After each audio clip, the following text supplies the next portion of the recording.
So I got a new chair. It spins like that. I'm pretty excited. Anyway, on Sunday, we were looking at Psalm 65.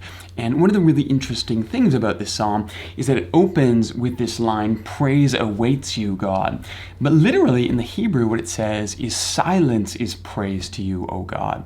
I'm not sure exactly why it's been translated that way in English, but in Hebrew, this is what it's saying. Our silence is praise to God. And Elena did a great job sort of talking about this and what it means for us on Sunday, but it got me thinking about a few things. First of all, we all have a conception of God in our minds. We all think of God in different ways. That's good and it's healthy and it's normal. In fact, that's what's so beautiful about the Psalms, is they give voice to all of the different ways that we conceptualize God. But it's also really important to remember that we are conceptualizing God. My image of God, my thoughts about God, even my theology around God is not God. It's a way of talking about God, a way of making sense of the divine.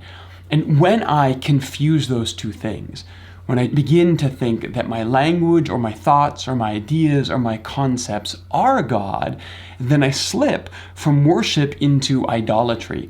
I'm no longer worshiping God, I'm worshiping my conception of God. And this is where silence becomes incredibly important for us. If all of our worship is caught up, filled up with words and language and images that always necessarily fall short, then we're almost on the edge of idolatry. But when we can come to God in silence, when we can rest in the mystery of the divine and acknowledge that as all of our best efforts are still falling short, we can still come and know that we are loved in the divine presence, then this is where I actually think we get back to God in new ways. Our humility becomes beautiful, our silence becomes worship. Our concept of God falls away, and all we are left with is the presence of the divine that surrounds us. So whatever that means for you this week, think about it. What does it mean for you to come before God in silence, in humility, remembering that all of your concepts fall short, and yet God is still there to meet you in new ways right now?